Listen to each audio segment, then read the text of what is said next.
सासू माँ की नई सहेली। प्रिया किचन में चाय बना रही होती है और सुमन ड्राइंग रूम में बैठकर मजे से टीवी देख रही होती है। तभी दरवाजे की घंटी बजती है। प्रिया, जरा देखना तो कौन आया है। देखती हूँ मम्मी जी। प्रिया दरवाजा खोलती है तो सामने पड़ोस वाली विमला आंटी खड़ी होती है। नमस्ते आंटी जी, कैसी हैं आप? मैं तो बिल्कुल ठीक हूँ बेटा, पर तेरी सास को क्या हुआ है?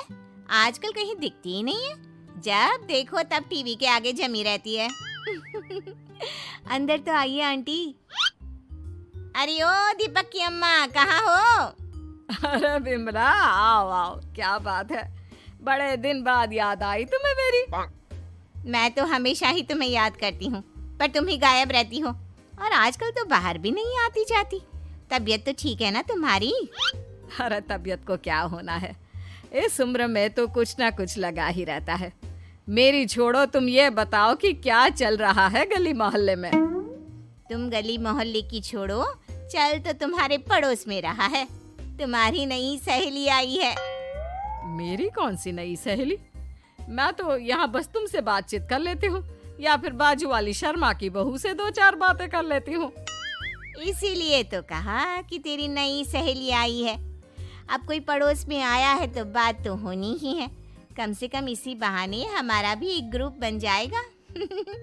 फिर सब मिलकर अपनी बहुओं की शिकायतें किया करेंगे।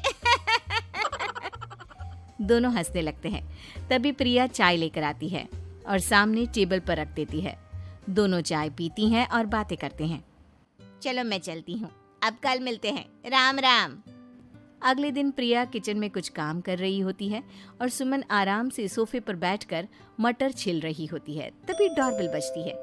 प्रिया दरवाजा खोलती है तो सामने उनकी नई पड़ोसन खड़ी होती है। जी, आप कौन? मैंने पहचाना नहीं। नमस्ते बेटा, मैं शारदा, आपके बगल वाले घर में अभी 2-4 दिन पहले ही शिफ्ट हुए हैं। ओह अच्छा अच्छा अच्छा, नमस्ते आंटी, अंदर आइए ना आप। देखिए तो मम्मी जी, आज कौन आया है। इतना कहकर प्रिया किचन में चाय बनाने चली जाती है। नई पड़ोसन को घर पे देखकर सुमन थोड़ा हैरान हो जाती है। नमस्ते बहन जी, मैं शारदा, आपकी नई पड़ोसन। अच्छा अच्छा, आप हैं हमारी नई पड़ोसन। आइए आइए, और बताइए कैसी हैं आप? जी बिल्कुल ठीक हूँ। वो दरअसल घर पर छोटी सी पूजा रखवाई थी, बस उसी का प्रसाद देने चली आई। सोचा इसी बहाने नए पड़ोसियों से भी मुलाकात हो जाएगी। ये तो बहुत अच्छा सोचा आपने।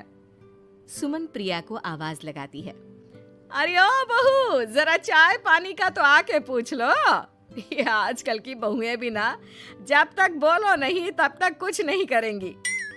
आई मम्मी जी। प्रिया चाय लेकर आती है। दोनों बैठकर चाय पीती हैं और खूब सारी बातें करती हैं। अच्छा बहन जी, अब मैं चलती हूँ, फिर मिलते हैं। अब तो आना जाना लगा ही रहेगा। शारदा के जाने के बाद प्रिया किचन से बाहर आती है। क्या बात है मम्मी जी, आप दोनों को देखकर तो लगा ही नहीं कि पहली बार मिल रही हो। आप दोनों तो बिल्कुल बिछड़ी हुई सहेलियों की तरह बातें कर रही थी। अरे जब दो औरतें मिल जाती है ना, तो बातें अपने आप ही निकल आती है।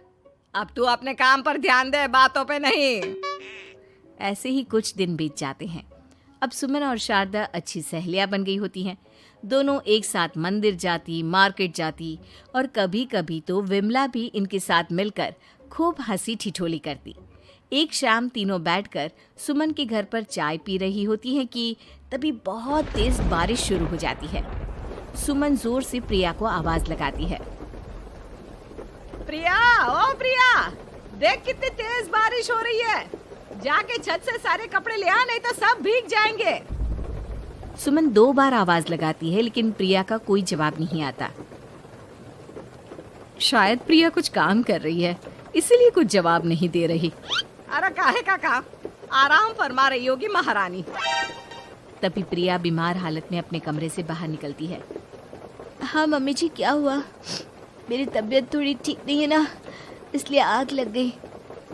अरे सारे कपड़े भीग गए और तुझे सोने से फुर्सत नहीं है। सबके सामने सुमन के मुंह से ऐसी बातें सुनकर प्रिया उदास हो जाती है और छत से कपड़े उतारने चली जाती है। सुमन, ये क्या बात हुई? प्रिया ने बताया ना कि उसकी तबीयत ठीक नहीं, इसलिए उसकी आंख लग गई। तुम भी ना खामखा उसे सबके सामने सुना दिया। अरे आप नहीं जानती शारदा जी, कुछ बहुएं ना बहुत आलसी होती है, घर का एक काम नहीं करना चाहती। ऐसा नहीं है सुमन, तुम्हारी बहू तो बहुत प्यारी है, तुम्हारी सारी बात भी तो मानती है। हाँ सुमन, तुम प्रिया के बारे में ऐसा क्यों सोचती हो? मेरी भी दो बहुएं हैं, लेकिन मैं उन्हें अपनी बेटियों की तरह रखती हूँ। आखिर वो भी तो किसी की बेटियां ही है ना। और अगर तुम ऐसा ही व्यवहार करोगी तो एक दिन प्रिया भी तुम्हारे साथ ऐसा ही बर्ताव करेगी। शारदा और विमला की बातें सुनकर सुमन की तो बोलती बंद हो जाती है। वहीं प्रिया भी बाहर से सारी बातें सुन रही होती है। अरे मैं कोई उसकी दुश्मन थोड़ी ना हूँ, मैं भी उसकी माँ हूँ, लेकिन कभी कभी सास बनना पड़ता है, नहीं तो बहुएं हाथ से निकल जाती है। देखो सुमन, ये सब सोच का फर्क है। अगर तुम ये सोचोगी तो कभी प्रिया को अपनी बेटी नहीं बना पाओगी। इतना कहकर शारदा और विमला वहां से चली जाती हैं और सुमन अकेले बैठकर उनकी बातें सोचने लगती है। अगले दिन प्रिया और दीपक अपने कमरे में बैठकर बात कर रहे होते हैं और सुमन उनके कमरे के बाहर कुछ काम कर रही होती है और उन दोनों की बातें सुन लेती है। दीपक, तुम्हें पता है हमारे पड़ोस में जो शारदा आंटी है ना, बहुत अच्छी हैं। अच्छा, ऐसा क्या हो गया जो तुम्हें वो इतनी अच्छी लगने लग गई? कुछ खास नहीं, बस कल जब मम्मी जी मुझे सबके सामने सुना रही थी तो शारदा आंटी ने मेरा साथ दिया। मैं तो सच में हैरान ही रह गई थी जब उन्होंने मम्मी जी को मुझसे ऐसा बर्ताव करने के लिए मना किया। अच्छा, फिर क्या हुआ? होना क्या था, शारदा आंटी तो मम्मी जी को समझा ही रही थी कि बहू को भी बेटी की तरह ही रखना चाहिए, लेकिन मम्मी जी तो मम्मी जी है ना, उन्हें तो मुझ में हमेशा कमी ही दिखती है। काश मुझे भी शारदा आंटी जैसी सास मिली होती जो मुझे भी अपनी बेटी जैसी समझती। सुमन ये सब सुनकर बहुत उदास हो जाती है और वहां से चली जाती है। प्रिया की बातें सुमन के कानों में बार बार गूंज रही थी। उसे बहुत शर्मिंदगी महसूस हो रही थी कि उसने प्रिया के साथ बहुत गलत किया है। अगले दिन सुमन शारदा और विमला को बुलाती है। क्या बात है सुमन, आज तूने ऐसे अचानक क्यों बुलाया? सब ठीक तो है ना? हाँ, सब ठीक है, तुम दोनों बैठो तो सही। तब तक दीपक और उसके पापा भी आ जाते हैं। प्रिया, तुम भी आ जाओ। क्या हुआ मम्मी जी, आपने बुलाया? हाँ प्रिया बेटा, मैं आज सबके सामने तुमसे माफी मांगना चाहती हूँ। मैंने आज तक तुम्हारे साथ बहुत बुरा व्यवहार किया है, लेकिन तुमने कभी भी मेरे साथ बुरा बर्ताव नहीं किया। मुझे अपनी गलती का एहसास हो गया है, हो सके तो मुझे माफ कर देना। प्रिया अपनी सास की बातें सुनकर हैरान हो जाती है। उसकी आंखों में आंसू आ जाते हैं। प्लीज मम्मी जी, आप मुझसे माफी मत मांगिए, मैं भी आपकी बेटी ही हूँ। वैसे एक थैंक यू तो मेरी नई सहेली को भी बनता है, जिसकी वजह से मुझे मेरी गलती का एहसास हुआ। शारदा बहन, आपका बहुत बहुत शुक्रिया जो आपने मेरी आंखें खोल दी। अरे क्या सुमन, तुम भी ना। तो फिर इसी बात पर चाय और पकोड़े हो जाए? हाँ, क्यों नहीं।